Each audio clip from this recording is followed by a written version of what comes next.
शहरालगत मौजे कुंभारी ते दोड्डी रोडवर एका 32 वर्षीय विवाहित महिलेचा मृतदेह सापडल्याने परिसरात खळबळ उडाली आहे.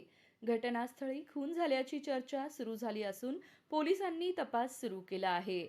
भाग्यश्री नानासाहेब गायकवाड वय 32 राहणार रेणुकानगरी जुळे सोलापूर यांचा मृतदेह दिनांक 17 ऑगस्ट 2026 रोजी मौजे कुंभारी ते दोड्डी जाणाऱ्या रोडच्या बाजूला दगडू राठोड यांच्या शेताजवळ सापडला.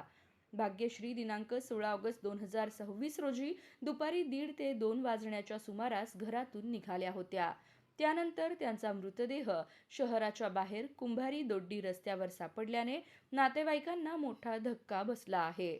घटनास्थळी त्यांची दुचाकीही सापडली. भाग्यश्री यांचे पती ड्रायव्हिंगचा व्यवसाय करतात.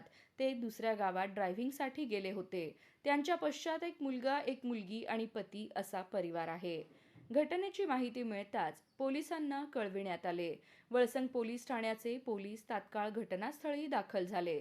मृतदेह शवविच्छेदनासाठी सोलापुरातील श्री छत्रपती शिवाजी महाराज सर्वोपचार रुग्णालयात पाठवण्यात आला आहे. भाग्यश्री त्या ठिकाणी कशासाठी गेल्या होत्या, हा अपघात आहे की घातपात, याबाबत पोलिसांकडून सध्या तपास सुरू आहे. घटनास्थळी आणि परिसरात खून झाल्याची चर्चा होत होती. मृतदेहाजवळ एक मोठा दगड सापडल्याची माहिती सूत्रांनी दिली आहे. या घटनेचा अधिक तपास सध्या पोलीस करत आहेत.